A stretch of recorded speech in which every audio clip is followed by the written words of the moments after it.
दिलों में प्यार की खुशबू तो होठों पर दुआ रखना, इमाम वक्त से एक रिश्ता इश्को वफा रखना, इमाम वक्त से एक रिश्ता इश्को वफा रखना।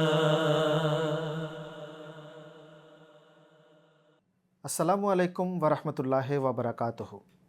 ছোট্ট বন্ধুরা, আশা করি তোমরা সবাই অনেক অনেক ভালো আছো আর দোয়া করি আল্লাহ তাআলা তোমাদের অনেক ভালো রাখুক।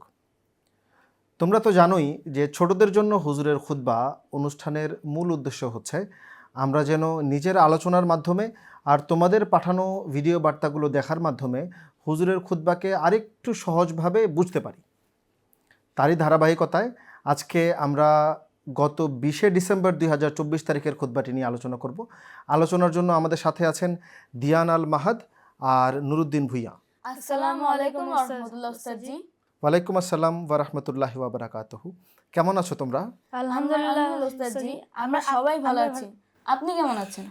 আলহামদুলিল্লাহ, আমিও আল্লাহ তাআলার কৃপায় অনেক অনেক ভালো আছি। তোমরা কি গত শুক্রবারের হুজুরের খুতবা মনোযোগ দিয়ে শুনেছো? জি উস্তাদজি। আচ্ছা, আর তুমিও শুনেছো? জি উস্তাদজি। নোট নিয়েছো তোমরা দুইজন? জি উস্তাদজি। তাহলে আমাকে শোনাও তো, হুজুরের খুতবার মূল বিষয়বস্তু কি ছিল?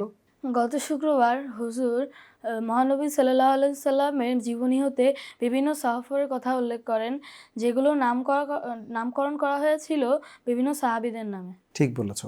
আর দিয়ান, তোমার কি কিছু মনে পড়ে? জি উস্তাদজি, খুতবার শেষের দিকে হুজুর দুজন মরহুমের গায়েবানা জানাজা পড়ার কথা বলেন এবং একজন শহীদদের স্মৃতিচারণ করেন। এছাড়াও তিনি বিশ্ব পরিস্থিতির জন্য দোয়ার তাহরিক করেন। তোমরা দুজনে খুব চমৎকার বলেছো। বন্ধুরা, অনুষ্ঠানের এ পর্যায়ে চলো আমরা হুজুরের খুতবার একটা চুম্বক অংশ দেখে আসি। आजकल जो दुनिया के हालात हैं ये सब जानते हैं।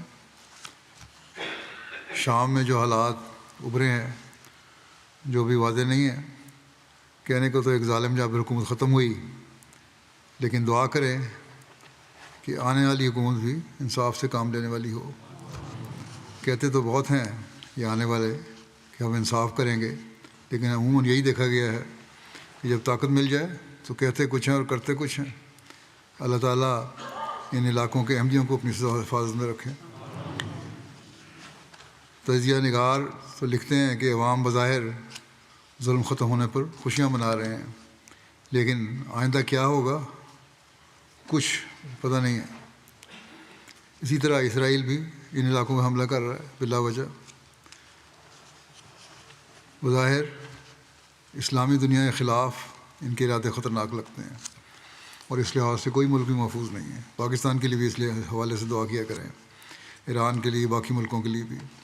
अल्लाह ताला मुसलमानों को अक्ल और शऊर दे और फ़िरका वारियत और हुकूमत की हवस जो है इनमें ख़त्म हो जाए और ये एक हो जाएं। अगर ये जारी रहे इस तरह की हरकतें मुसलमानों की तरफ से, तो फिर ऐसे ज़ालिमों की अल्लाह ताला किस तरह मदद कर सकता है जो अपने लोगों को ही मार रहे हों। बहरहाल बहुत दुआएं करें, अल्लाह ताला हर अहमदी को इनके शर से महफूज रखे। अहमदी ना तो इन मुसलमानों के हाथों महफूज हैं, इन नाम नहाद मुसलमानों के, ना ही गैरों के हाथ से जो मुसलमानों के ख़िलाफ़ हैं। अल्लाह ताला रहम फरमाए और हमें हर लिहाज से अपनी हिफाजत में रखे। বন্ধুরা, এতক্ষণ আমরা হুজুরের খুতবার একটা বিশেষ অংশ শুনলাম, কিন্তু তোমাদের মনে রাখতে হবে আমরা যেন পুরো হুজুরের খুতবাটা মনোযোগ সহকারে শুনি আর পরিবারের সবাইকে নিয়ে শুনি আর পাশাপাশি নোট নেই, ঠিক আছে? অনুষ্ঠানের এই পর্যায়ে আমি তোমাদেরকে বলছি যে গত শুক্রবার তো হুজুর অনেকগুলো অভিযানের কথা উল্লেখ করেছেন, তাই না? জি উস্তাদজি।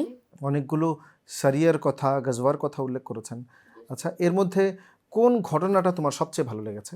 হুজুর এই খুতবাতে অনেক সফরের কথাই উল্লেখ করেছেন, তার মধ্যে মহানবী সাল্লাল্লাহু আলাইহি সাল্লাম নিজেও একটি সফরে গিয়েছিলেন। আচ্ছা, তুমি কি গাজওয়ায়ে বানু লাহিয়ানের কথা বলছো? জি উস্তাদজি, মহানবী সাল্লাল্লাহু আলাইহি সাল্লাম 200 জন সাহাবী নিয়ে শহীদদের জন্য দোয়া করার উদ্দেশ্যেই বের হয়েছেন এবং তিনি 14 দিন পরে সেখান থেকে ফেরত এসেছেন। কিন্তু উস্তাদজি, এই যুদ্ধের প্রেক্ষাপটে রাজির ঘটনার কথা উল্লেখ করা হয়েছে। রাজির ঘটনা আসলে কি? তুমি খুব চমৎকার একটা প্রশ্ন করেছো। চতুর্থ হিজরি সনে মোহাম্মদ সাল্লাহ আলাইসাল্লামের কাছে আজল এবং কারা গোত্রের লোকেরা আসে আর বলে, ইয়া আল্লাহ রসুল সাল্লাহ আলাইসাল্লাম, আমরা কোরআন আর দিন শিখতে চাই, আপনি আমাদেরকে আপনার পক্ষ থেকে কয়েকজন সাহাবিকে আমাদের সাথে দেন।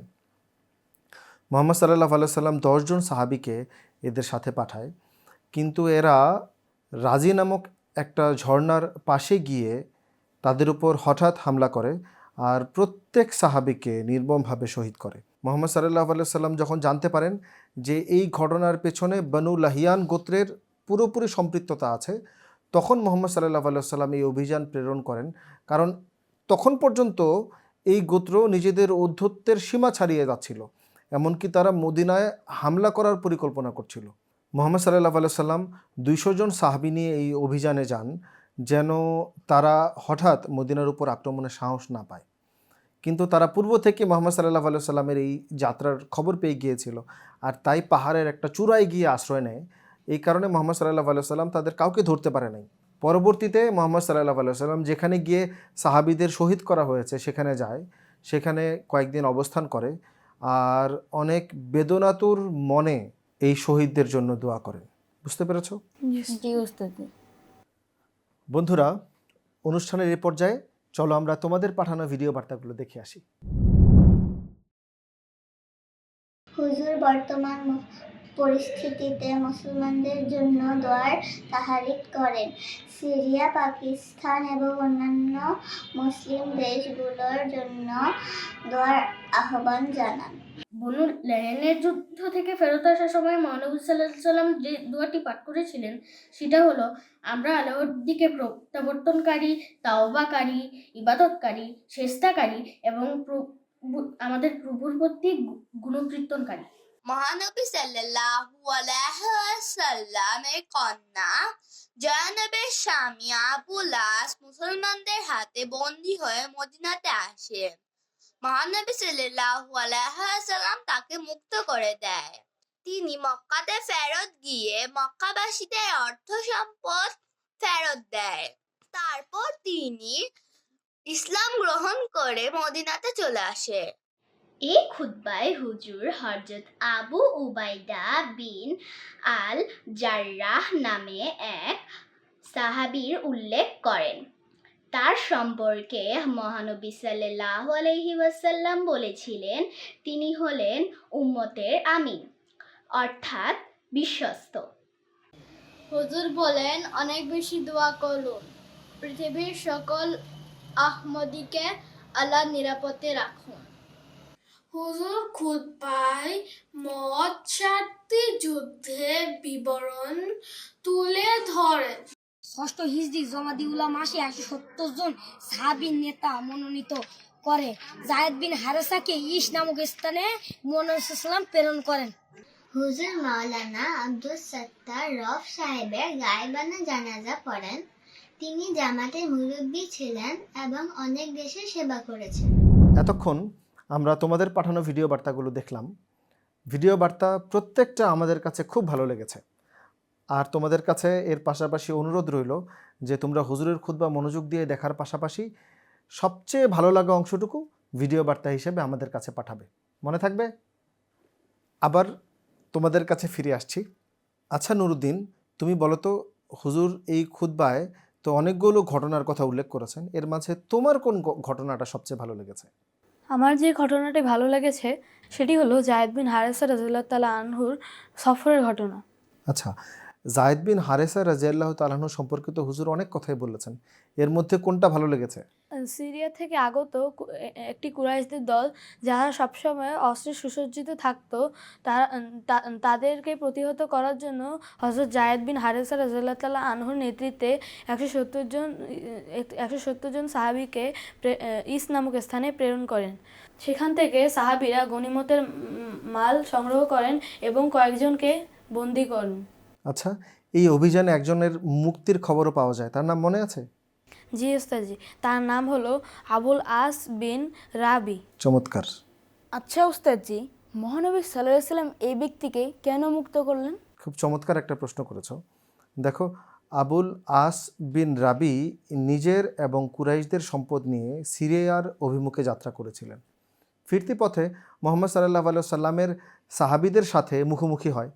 মোহাম্মদ সাল্লাল্লাহু আলাইহি সাল্লামের সাহাবীরা তাদের সম্পদ নিজের করায়ত্তে নিয়ে নেন এবং তাদেরকে বন্দি করে মদিনায় নিয়ে আসে। আরেকটা রওয়ায়াত অনুযায়ী আবুল আস বিন রাবি সেখান থেকে পালিয়ে এসে মদিনায় আসে এবং জাইনাব রাদিয়াল্লাহু তাআলা আনহার কাছে আশ্রয় চায়, আর জাইনাব রাদিয়াল্লাহু তাআলা আনহা তাকে আশ্রয় প্রদান করেন। মুহাম্মদ সাল্লাল্লাহু আলাইহি সাল্লাম পরের দিন এই খবর জানতে পারেন এবং পরের দিন সকালে বলেন যে আমি প্রথমে এই ঘটনা জানতাম না, কিন্তু শত্রুদের বিপক্ষে মুসলমানদের অবস্থান হচ্ছে একটা হাতের মতো।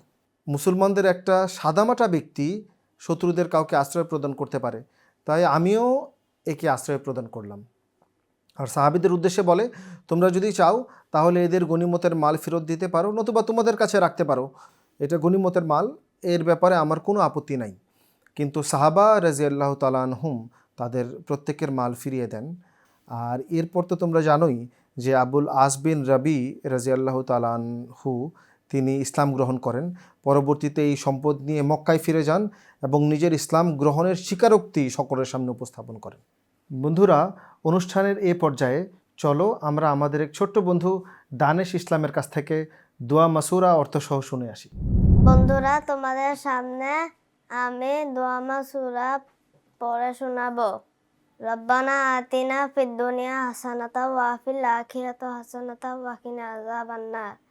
অর্থ, হে আমাদের প্রভু প্রতিপালক, আমাদেরকে এ দুনিয়াতে এবং পরকালে যাবতীয় মঙ্গল দান করো এবং আগুনের আযাব থেকে আমাদের রক্ষা করো।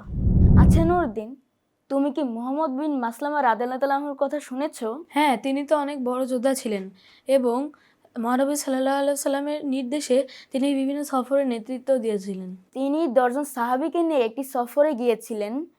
তারা যখন রাতে ঘুমাচ্ছিলেন তখন কুরাইশরা অতর্কিত হামলা করে তাদের 10 জনকে শহীদ করেন এবং মুহাম্মদ বিন মাসলামা রাদিয়াল্লাহু তাআলা আনহুকেও আহত করেন।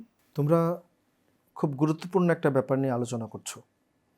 6ষ্ঠ হিজরি সনে হজরত মোহাম্মদ মুস্তাফা সাল্লাল্লাহু আলাইহি সাল্লাম মুহাম্মদ বিন মাসলামা রাদিয়াল্লাহু তাআলা আনহুর নেতৃত্বে একটা দলকে জুল কাসায় প্রেরণ করেন। তারা রাতের বেলায় সেখানে পৌঁছায় আর শত্রু দলের 100 জন তাদেরকে ঘিরে ফেলে আর হঠাৎ তাদের উপর আক্রমণ করে, তীর বর্ষা দিয়ে আক্রমণ করতে থাকে আর প্রত্যেকটা সাহাবীকে সেখানে নির্মমভাবে শহীদ করা হয়। আর মোহাম্মদ বিন মাসলামা রাদিয়াল্লাহু তাআলা আনহুকে সেখানে ফেলে রাখা হয়। পরবর্তীতে অন্য একজন মুসলমান তাকে সেখান থেকে উদ্ধার করে মদিনায় নিয়ে আসে। বন্ধুরা, অনুষ্ঠানের এই পর্যায়ে চলো আমরা আমাদের এক ছোট্ট বন্ধু মোহাম্মদ সাবাউদ্দিন ভুইয়ার কাছ থেকে একটা হাদিস শুনে আসি। আমি এখন তোমাদের সামনে হাদিস পাঠ করব। ইন্নামাল আমালু বিন্নিয়াত, কর্মের ফল নিয়তের উপর নির্ভরশীল। বন্ধুরা, দেখতে দেখতে আমরা অনুষ্ঠানের একেবারেই শেষ পর্যায়ে চলে এসেছি। এখন তোমাদের জন্য কুইজের পালা। প্রথমে আমাদের 2 জন প্যানেলিস্টের জন্য কুইজ থাকবে এবং তারপর থাকবে তোমাদের জন্য কুইজ। তোমাদের জন্য প্রথম কুইজ হলো, মুহাম্মদ সাল্লাল্লাহু আলাইহি সাল্লাম কোন সাহাবীকে আমিনুল মিল্লাত উপাধি দেন? আচ্ছা, তোমরা দুজনেই এটার উত্তর জানো? ঠিক আছে, নুরুদ্দিন শোনাও। হযরত আবু উবাইদা রাদিয়াল্লাহু আনহু। জাযাকুমুল্লাহ, তোমার উত্তর ঠিক হয়েছে। বন্ধুরা, এবার তোমাদের জন্য কুইজ।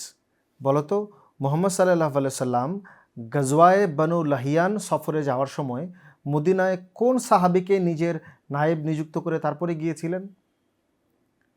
আমাদের কাছে উত্তর পাঠানোর ঠিকানা fs4kids@mtabangla.tv। তোমরা চাইলে হোয়াটসঅ্যাপেও আমাদেরকে মেসেজ করতে পারো, হোয়াটসঅ্যাপেও আমাদেরকে ভিডিও বার্তা পাঠাতে পারো, মেসেজ করতে পারো। আমাদের হোয়াটসঅ্যাপ নাম্বার হচ্ছে 01799900026। মনে থাকবে তোমাদের? আমরা তোমাদের ভিডিও বার্তা এবং কুইজের উত্তরের অপেক্ষায় থাকব। বন্ধুরা, আমরা দেখতে দেখতে অনুষ্ঠানের একেবারেই শেষ পর্যায়ে চলে এসেছি। এই পর্যায়ে এতক্ষণ আমাদের সঙ্গ দেওয়ার জন্য 2 জন প্যানেলিস্টকে অসংখ্য ধন্যবাদ। আর তোমাদের পরবর্তী অনুষ্ঠান দেখার আমন্ত্রণ জানিয়ে আজকের মতো আমরা এখানেই বিদায় নিচ্ছি। আসসালামু আলাইকুম ওয়া রাহমাতুল্লাহি ওয়া বারাকাতুহু। दिलों में प्यार की खुशबू तो होठों पर दुआ रखना, इमाम वक्त से एक रिश्ता इश्क वफा रखना, इमाम वक्त से एक रिश्ता इश्क वफा रखना।